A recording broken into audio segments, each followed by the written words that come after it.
arrested for simply protesting. Well, and you are saying, let us give them power to regulate social media. I would never be part of that. Inebe, there was something you said earlier when you referred to the Eastern Security Network.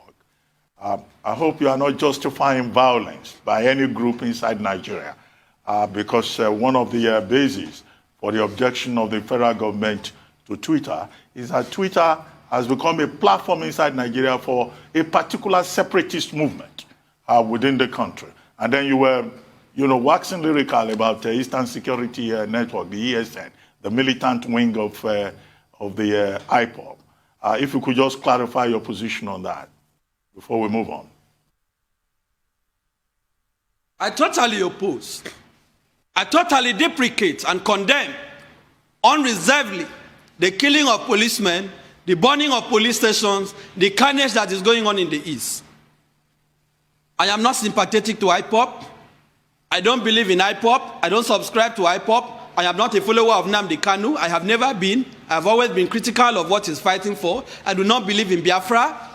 I also do not believe in splitting Nigeria, even though I totally oppose the fraudulent one Nigeria they are talking about, because the united Nigeria that I want must be based on justice, must be based on rule of law. But I do not believe that we should divide the country. At the same time, we cannot criminalize what ordinarily should be an exercise of the right to self-determination. Eastern Security Network, whatever they are doing, I do not endorse it. I totally condemn it. But the point I am making, Dr. Bati, is that we should not be addressing these matters on the surface. Let us go to the roots. What led to the Eastern Security Network? Did Nnamdi Kanu just start with this group? They started by marching, carrying flag, going on the street, protesting. What was the response of the Nigerian state? What was the response of the Buhari regime? They deployed Operation Python dance. The Python was dancing on the lives of the people of the Southeast. People were being killed. People were being slaughtered. They were being attacked. They were not even allowed to protest, even when they charged him for treasonable felony. Even when they had filed charges before Justice Nyako at the Federal High Court in Abuja. The military, in a so-called democracy, invaded the house of Nnamdi Kanu, desecrated the palace of his father, who was a traditional ruler. You cannot have that in a decent country. So as we condemn the killing of policemen, the burning of police, the burn of stations and INEC offices, we must admit that this regime, this government, takes responsibility for the resort to violence by the group known as Eastern Security Network. If we are not truthful about these things, Dr. Bassi, we will continue to see history repeat itself. Boko Haram started when Mohammed Yusuf was extrajudicially killed. Have we learned any lesson as a country? The answer is no. We are still resorting to primitive, draconian ways of responding to civic agitation. When people are protesting, you engage them, you talk to them. That is why you say you are running a democracy. You don't kill them. You don't deny them of the right to protest. But we keep saying IPOB, and what the president said, he would speak to them in the language that they understand. These people have not recovered. The people of Eastern Nigeria, the Igbos in particular, they are still going through the agony of the civil war. And you are saying you treat them in the language they understand? What is the language of the civil war?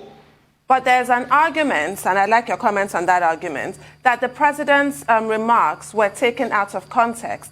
Those he was referring to were the armed groups who have forgotten the pains of the Southeast during the Civil War. The armed groups who are going around torching Nigerian infrastructure belongs to us, INEC infrastructure, for our democracy.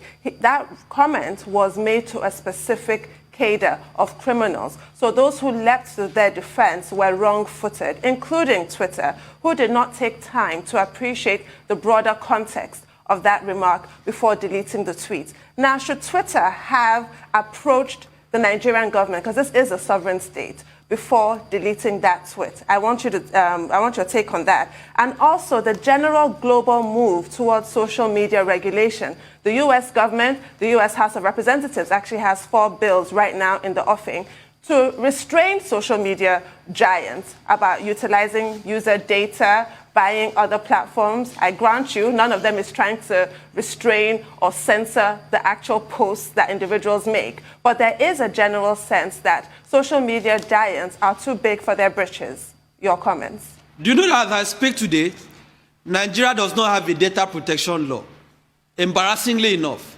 Because you are citing the example, and that is why I'm saying when we make these comparisons, we must look at the peculiarity of these countries. There is no single one data protection law in Nigeria today, not even one.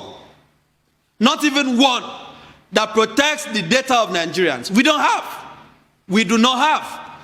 Now, you make, the point that the president's comment was taken out of context.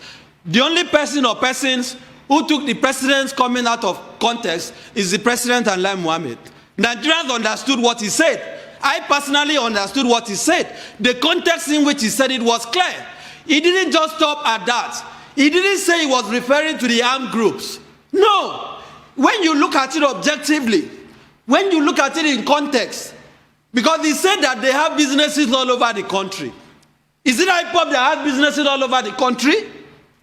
Does IPOB have business in Kano, in Sokoto, in Zamfara, in Benue, in Kwara, in Ogun, in Cross River? They don't. Does the Eastern Security Network have businesses all over the country? The answer is no. Buhari was referring to the Igbos. We can admit it, we can pretend about it. His body language has been clear. He started by saying you cannot treat 93 and 5% equally.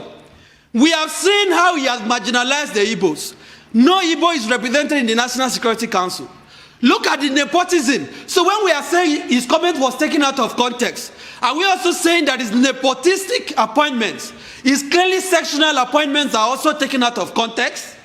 Because this is a president that has a pedigree, a shameful pedigree, an unfortunate pedigree of favoring a section of the country that has polarized this country as never before. So that is not a precedent that you would tell me spoke at, that people are taking him out of context. He was clear on what he meant. In any event, we have had the so-called herdsmen or the so-called armed Fulani herdsmen committing killing people across the country from the north to the south. Has he spoken to them? Because in your interview with him, he made reference to what Governor Tom said, that the Governor Tom said is Fulani and that he cannot deny it. Not all Fulanis are criminals. But as Buhari spoken to his kinsmen, the ones that are criminals, the ones that are armed, in the language that they understand, the answer is no. With what language have they been speaking to them? Language of encouragement, language of endorsement, ruga, settlement, grazing routes, and so on and so forth. Despite that governors have rejected these divisive policies, Buhari is still trying to force it on the throat of Nigerians. He has not addressed the killings by the herdsmen. Has he spoken to bandits in the language that they understand for the last 6 years? The answer is no. Rather, Gumi is advocating amnesty. School students are being kidnapped. Just yesterday, people were praying in Zaria against kidnapping. Buhari has not spoken to kidnappers in the northeast, the northwest, in the language that they understand. He has also not spoken to Boko Haram and ISWAP in the language that they understand. But suddenly, he now knows the language that IPOB will understand. I do not think that is how to run a country whose unity you are willing to kill for. I do not think how to run a country that is... Let's move on from this Twitter and this political talk.